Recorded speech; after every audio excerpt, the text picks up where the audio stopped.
Charles Leclerc has made some sizable errors this season, smashing it over the curb at Imola, leading to a trip into the barrier. Then was just pushing it too far this week, venturing onto a dirty patch of the circuit and sending him into the wall. These seem like huge errors, one that may rule him out of the championship this year, but I'm not so sure. Remember, Formula 1 can change very quickly, and how many mistakes had Max and Lewis made by this point last season? Well, let's get into it. First, let's bear in mind the whole picture. Ferrari have a great car. Charles has been rapid in quali and in the races. But while Charles's errors may have cost around 32 points, Ferrari themselves have cost him 76 points if you count the mechanical failures and bad strategy calls. But even with that, Charles can't be throwing it in the barrier on his own if he wants to be a champion this year. So which mistakes am I on about? Well, there are two main mistakes this season that I would class as a big deal. The first would be the chicane in Imola. Charles was pushing way too hard and launched the car over the curb. Go back and look at this replay. He was on the brakes too late and enters the corner with way too much speed. He then takes too much curb,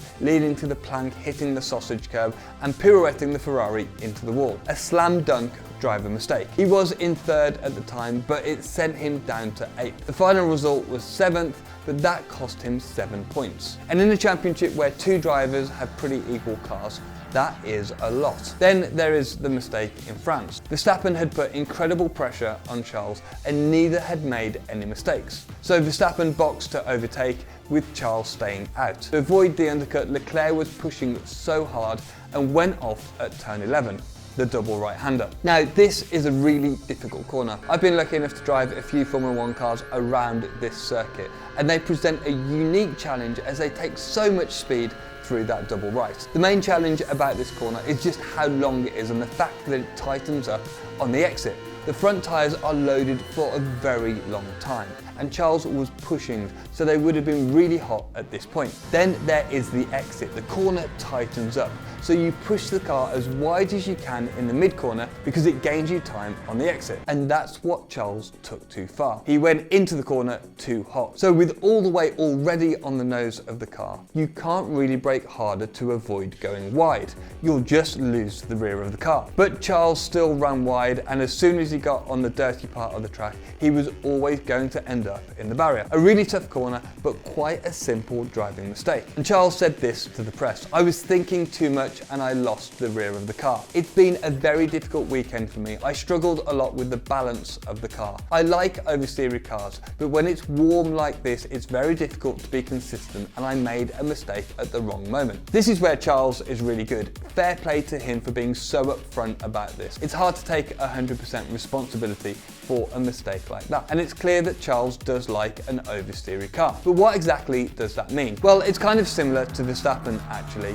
maybe slightly to a lesser extent, but Charles likes the car to be pointy. This means that the car has a lot of front end grip when compared to the rear. So the turn in into the corner is very sharp, but it can come with the downside of not having enough grip on the rear. For drivers at this level of Max and Charles, this is okay, as they would rather have peak cornering grip and rotation in the car and then deal with the oversteer. However, this does work the rear tyres really hard. All that sliding can really overheat the rubber and lead to early degradation. And it looks like that's what's happened here. If you looked at Sainz in the other Ferrari, practically the same thing was happening. He was almost drifting through turn 11. It all looked very slidey indeed. Now, that's not an excuse. You should be able to drive the car and the balance that you've been given. But it is another thing that Charles had against him in this race. But these are two big driving mistakes. And is this a bad sign for Leclerc? This is his first season fighting for a championship, and some might say it's all a little bit too much for him. However, based on what we've seen of him so far this season, I really don't think that's the case. So let me explain. All drivers make mistakes. Sometimes small ones, sometimes big ones. But how many is normal? Well, we need to look at a tightly contested title fight to work that out. And last season seems like a good place to start. Similar car performance, lots of on-track battles, it had the lot. So I watched all of the 2021 season to note down each time Max or Lewis made a mistake, then categorize them as either a big deal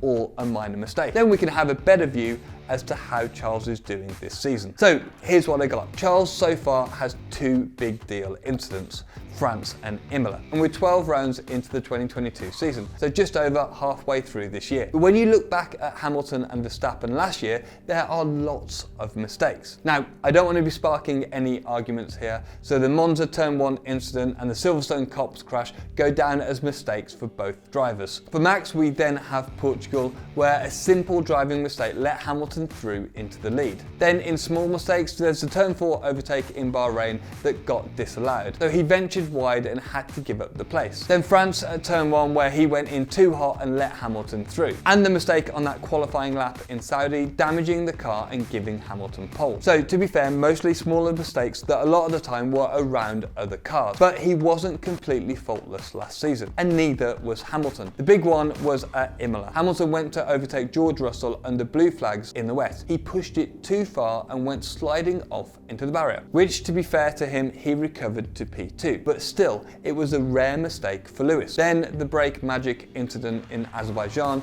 that lost him a potential 25-point gain on Verstappen. So these two were far from perfect in 2021. So based on that, Charles isn't really making more or worse mistakes than Hamilton or Verstappen so far. However, he really needs a few great results to get back going. But we have to talk about one more thing. Yes, Charles has thrown away 32 points with France and Imola, but he's driving for a team that, when you factor in the strategy calls and reliability, have lost him 76 points. Charles isn't leading the championship, but I would probably blame this more on Ferrari than Charles. You should check out this video on why Ricciardo's driving style isn't working for him at McLaren. Thanks for watching, thanks to our sponsors Established Titles, and I'll catch you in the next one.